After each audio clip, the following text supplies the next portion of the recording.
So this is how we use the calculator. Obviously, if you want to refer to this video, all you have to do is just to come back here and click on this link. Or if you want to share with your friends, that's also fine.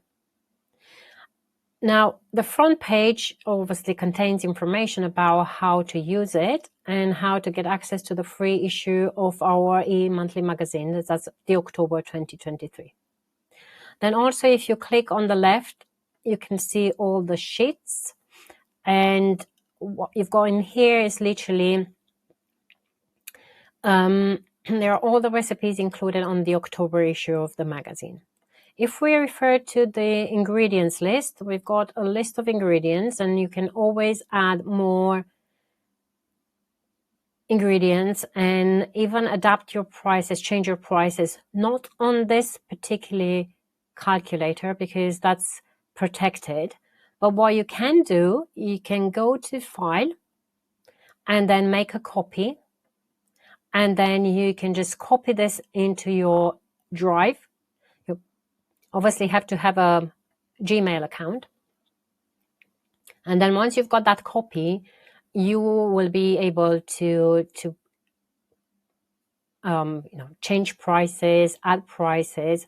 But just to show you here on the ingredients, say for example, if I want to add something in here, and I would just say walnuts, and then I will put the price. If I pay like £10 per kilogram, I'm going to put the price and also put the grams. I'm interested in getting the number of grams because usually when I make a recipe and I require some walnuts, I need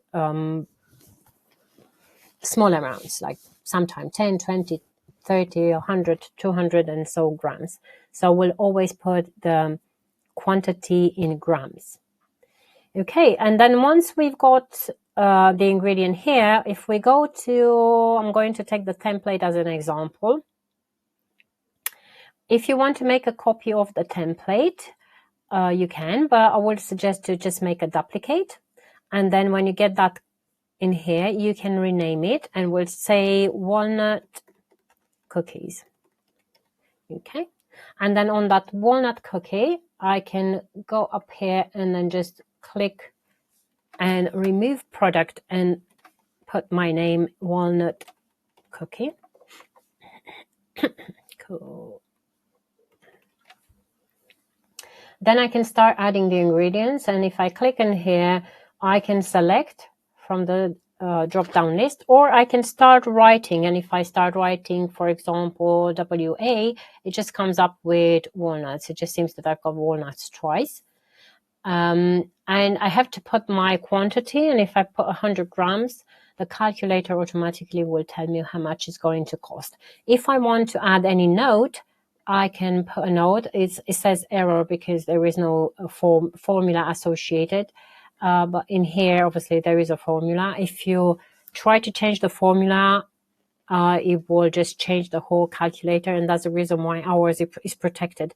So when you copy and make yours, just bear in mind, you have to be careful not to change any formula. Going here, I can practically put another ingredient. I would just say butter, and again, just put 200 grams of butter. That's just an example, just to see how everything works. Okay. Now I can see that I've used 300 grams of ingredients in here. So if I want to go in here and double check, I've got material weight in grams, 300 grams. Obviously, when I'm going to bake those cookies, the quantity will change. So if I put, for example, flour, and I'm just going to put 500 grams of flour. So the total now comes to 800 grams. That's obviously not realistic. It's just an example. But I'm going to put it after baking. I'm only going to get 500 grams. Okay. So I've got already here the price per 100 grams. So if that's relevant to you, make sure that you weight your product when it's baked and you put it in here so that you get the price for the baked product rather than just for the raw product. Okay, so the cost of the materials to make the raw product will be £2.71, but the cost to the customer will be 54 pence per 100 grams, which obviously makes the price higher. If we think about the fact that when we bake, we get less product, the price, it will increase. The price will also increase if we add the labor per hour. If we want to put the labor per hour, say we want to see how much this is going to cost. So if we put £25 per hour as a labor cost, and we put 0.5 as timing.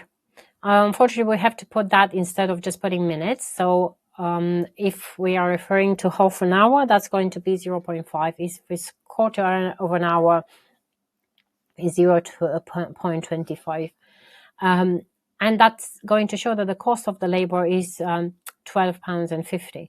So that's how much it's going to cost me to pay someone to make this dough.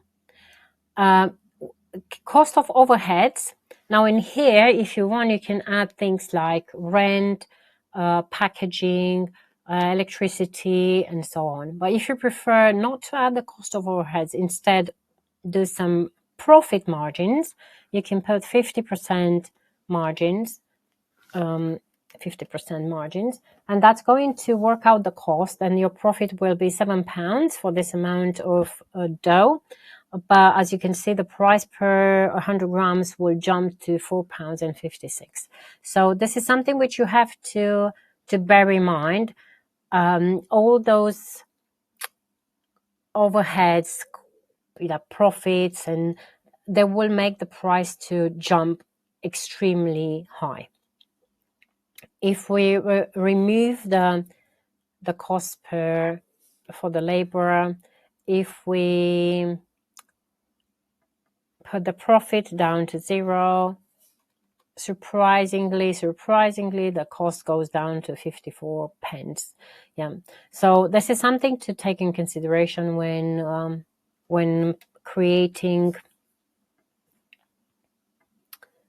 when coming up with a price to sell your products to your customers. You have to make sure that you take all those things in consideration. So you can either work out your overheads and see how much you will have to charge to cover your overheads, or you put a profit and that profit should cover your overheads. That's something for you to bear in mind. Now I'm going to delete this example just to show you how you delete it as well. Yeah, it just says if I want to delete this sheet, and I'm going to do it, and I'm going to come back to the initial template. And each of my elements will have the recipes in here, quantities, and I can see the price.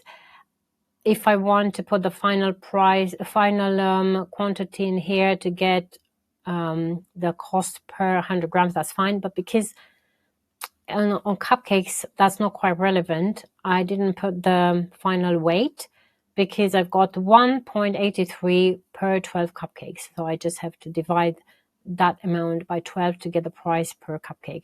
As you can see, the price is very, very tiny, but it doesn't include any labor and it doesn't include any overhead or profit. So those are the ones which will increase the cost significantly. So practically each recipe will show you exactly the cost of the element, and that's going to be super useful for you, because then you get an idea about how much it costs, but also you can work out the cost based on your very own circumstances, adding your overheads, adding your cost per labor. Hope that was useful, and let us know if there is anything you want us to come up with. Thank you.